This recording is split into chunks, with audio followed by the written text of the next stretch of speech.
السلام علیکم ورحمۃ اللہ وبرکاتہ۔ الحمد للہ رب العالمین والصلاة والسلام علی رسول الکریم، اما بعد۔ محترم حاضرین، نواقض وضو سے متعلق بات چل رہی تھی، یعنی وہ امور جن سے ہمارا وضو ٹوٹ جاتا ہے۔ تو تقریباً 3 درسوں سے ہم اسی متعلق سے پڑھ رہے تھے۔ انشاءاللہ نواقض وضو سے متعلق یہ آخری درس ہوگا۔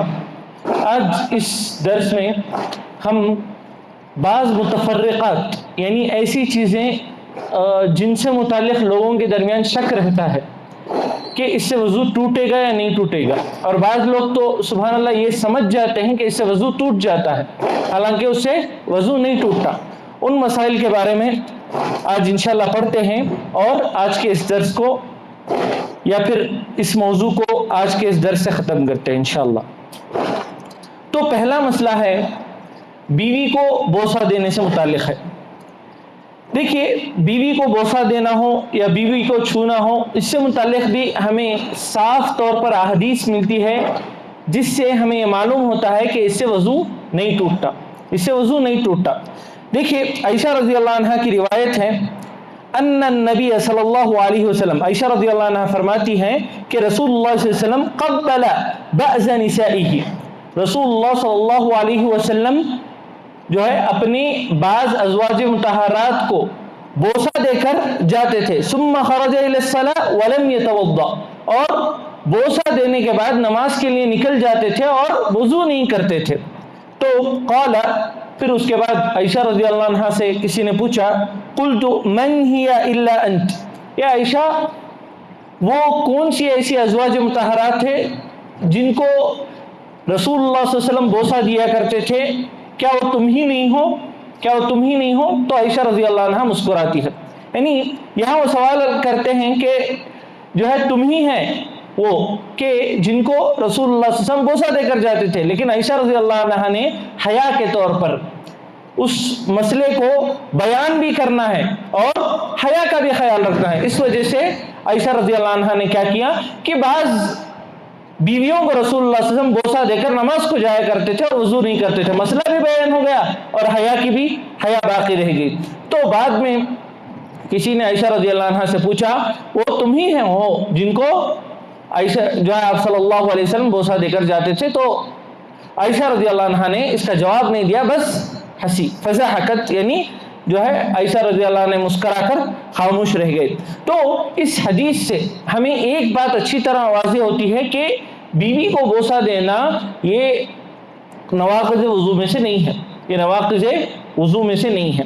اور اسی طرح بیوی کا اگر کوئی جسم کا حصہ بھی ہمیں لگ جاتا ہے، ہم بیوی کو چھوتے ہیں، کچھ لین دین کا مسئلہ ہے، یا پھر ایسے ہی بیوی کا جو ہے نا گزر ہو جاتا ہے، اس سے بیوی کا جسم ہمارے جسم سے لگ جاتا ہے، تو کوئی مسئلہ نہیں، کوئی مسئلہ نہیں، اس میں کوئی حرج نہیں۔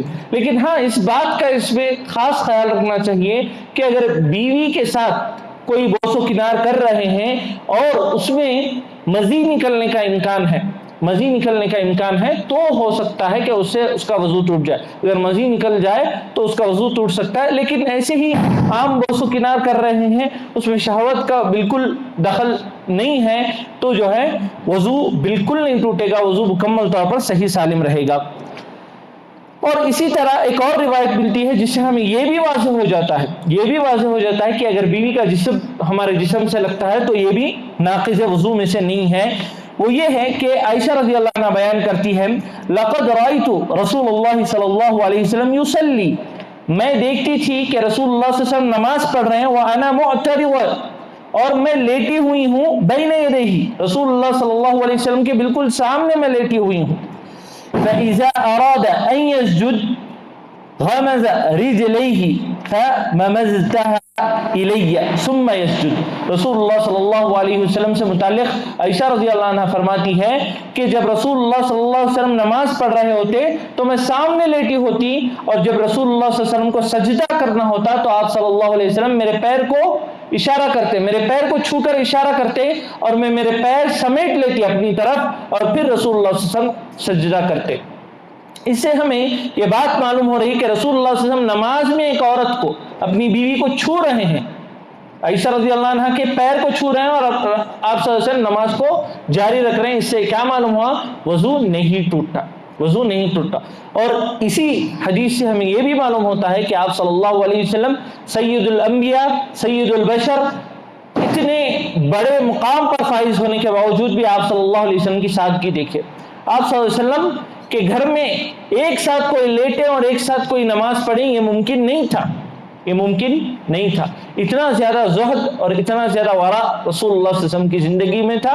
اور ہمیں اس سے یہ بالکل سبق نہیں لینا چاہیے کہ بڑے بڑے گھر بنانا یا پھر بڑی بڑی عمارتیں بنانا یہ شریعت کے مخالف ہے. نہیں، شریعت اس کا بالکل ہمیں یہ نہیں دیتی، لیکن اس کو اصل ماننا یہ غلط ہے، اس کو اصل ماننا یہ غلط ہے. اسی میں ہماری زندگی برباد کر دینا یہ غلط ہے. صرف ایک گھر کے لیے، ایک جو ہے دنیا میں ایک رہنے کے لیے جو گھر ہم بناتے ہیں اس کے لیے ہماری پوری زندگی لگا دینا، اس کے لیے ہماری نمازیں چھوٹ رہی کوئی مسئلہ نہیں. اس گھر کو بنانے کے لیے ہمیں جو ہے نا حلال و حرام کی تمیز کو کھونا پڑ رہا ہے، کوئی مسئلہ نہیں. یہ جنون جو ہے کبھی ہماری زندگی میں نہیں آنا چاہیے. اللہ ہمیں دے رہا ہے، نواز رہا ہے، ضرور گھر بنائیں. مکمل اچھا گھر ایک اللہ سبحانہ و تعالیٰ کی بہت بڑی نعمت ہے اور بنانا بھی چاہیے. لیکن اس کے لیے جو ہے نا حلال و حرام کی تمیز یا ہماری عبادتیں بالکل متاثر نہیں ہونا چاہیے. اللہ سبحانہ و تعالیٰ کی اطاعت و فرما برداری کے ساتھ اگر کوئی بناتے ہیں تو کوئی حرج نہیں. تو اس سے یہ بات بھی معلوم ہوتی ہے کہ اگر بیوی کا اگر ہم چھو لیتے ہیں یا پھر اس کو بوسہ بھی دیتے ہیں تو کوئی حرج نہیں. اور اسی طرح ان حدیث سے ہمیں یہ بھی مسئلہ معلوم ہوتا ہے کہ اگر کوئی ایسی عورت ہے جو غیر محرم ہے، اگر اس کا بھی ہاتھ یا اس کا بھی جسم ہم سے چھو جاتا ہے، جیسے گزر رہے ہیں، کوئی عورت جو ہے گزر گئی، تب بھی جو ہے ہمارا وضو نہیں ٹوٹتا، تب بھی ہمارا وضو نہیں ٹوٹتا. اگر کوئی جان بوجھ کر بھی ملاقات کر لے رہا ہے، کوئی عورت سے غیر محرم عورت سے مصافحہ کر لے رہا ہے، تب بھی اس کا وضو نہیں ٹوٹتا. لیکن یہ عمل حرام ہے، جو کام کر رہا ہے اس کا گناہ ملے گا اسے، جو غیر محرم عورت کو چھو رہا ہے اس کا گناہ ملے گا اسے، حرام کام کر رہا ہے وہ، لیکن اس کا وضو نہیں ٹوٹے گا. ان دونوں چیزوں میں مکمل طور پر فرق ہے. اور اسی طرح ایک اور مسئلہ، شک کے بنیاد پر کبھی بھی وضو دہرانے کی ضرورت نہیں ہوتی. اگر آپ کو شک آ گیا ہے، آپ کو یقین تھا کہ آپ نے وضو کیا ہے، پھر اس کے بعد آپ کو دوبارہ شک آ رہا ہے شاید کہ میرا وضو ٹوٹ گیا ہے، شاید کہ میرا وضو ٹوٹ گیا ہے، تو شک ہے. اس شک کو مکمل چھوڑ کر آپ نماز پڑھ سکتے ہیں. جیسے فقہاء نے ایک اصول بتایا، الیقین لا یزول بالشک. جو یقین رہتا ہے وہ شک اسے آ کر اسے توڑ نہیں سکتا. اس یقین کو جو ہے نا کبھی بھی شک آ کر کمزور نہیں کر سکتا. تو اگر کوئی بھی شک آئے تو اس شک کو ہم چھوڑ دیں گے اور یقین پر باقی رہیں گے کہ ہاں ہم نے وضو کیا ہے تو ہمارا وضو صحیح ہے، اور شک کو جو ہے نا مکمل طور پر چھوڑ دیں گے. اسی طرح ایک اور مسئلہ، گناہ کا ارتکاب کرنے سے، کوئی بھی گناہ ہو، یہ بہت بڑا مسئلہ ہے. بعض لوگ یہ سمجھتے ہیں کہ اگر ہم کوئی بھی گناہ کر لیں گے تو ہمارا وضو ٹوٹ جائے گا، وضو ٹوٹ جائے گا. جیسے کوئی سگریٹ پیتے ہیں تو سمجھتے ہیں کہ وضو ٹوٹ. سگریٹ پینا حرام ہے، اس میں کوئی اختلاف نہیں ہے، سگریٹ پینے کا گناہ ملے گا اسے، لیکن اس سے وضو نہیں ٹوٹتا، آپ کا وضو نہیں ٹوٹتا.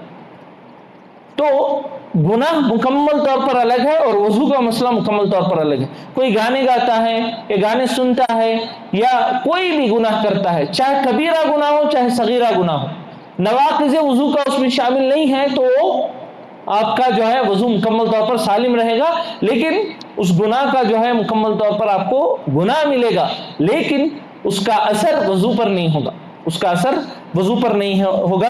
یہ بھی خاص طور پر خیال رکھیں. اور اسی طرح بعض لوگ یہ سمجھتے ہیں ٹخنوں سے نیچے اپنی ازار کو لٹکانے سے بھی وضو ٹوٹ جاتا ہے. یہ بھی وہی مسئلہ ہے، یہ بھی ایک گناہ ہے مستقل.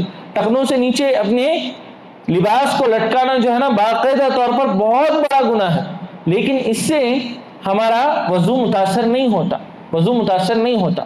اور بعض لوگ یہ بھی سمجھتے ہیں کہ نماز میں متاثر ہو جاتی ہے ہماری.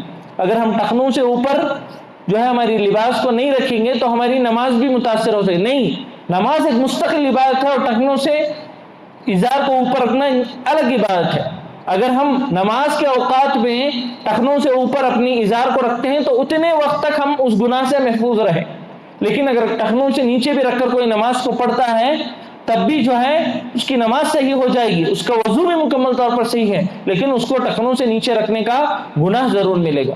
تو یہ مکمل الگ چیز ہے۔ ایک آخری مسئلہ، بعض لوگ یہ بھی سمجھتے ہیں کہ لباس کو بدلنے سے وضو ٹوٹ جاتا ہے۔ کیوں؟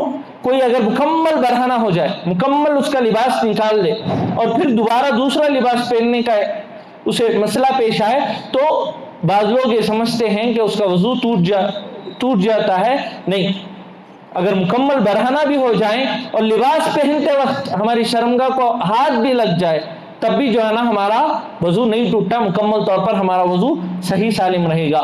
تو یہ چند امور ہیں جن سے وضو مکمل طور پر صحیح سالم رہتا ہے، اور جن سے ہمارا وضو ٹوٹ جاتا ہے وہ ہیں خروج من السبیلین، اگر کچھ بھی جو دو گندگی کے راستے ہیں اس سے کچھ بھی چیز نکلے، چاہے منی، مزی، بول و براز ہو، کچھ بھی چیز نکلے اس سے ہمارا وضو ٹوٹ جاتا ہے، گہری نیند سے ہمارا وضو ٹوٹ جاتا ہے، اور اسی طرح ان کا گوشت کھانے سے ہمارا وضو ٹوٹ جاتا ہے۔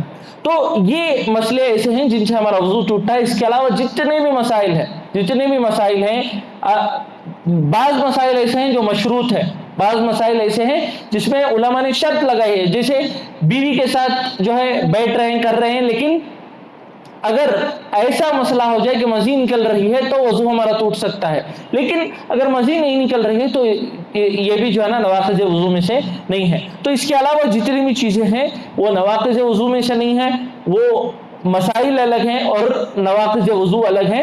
تو ہم مکمل اطمینان کے ساتھ ان تمام امور میں ہمارے وضو کو صحیح سالم سمجھ کر ہماری عبادتیں انجام دے سکتے ہیں۔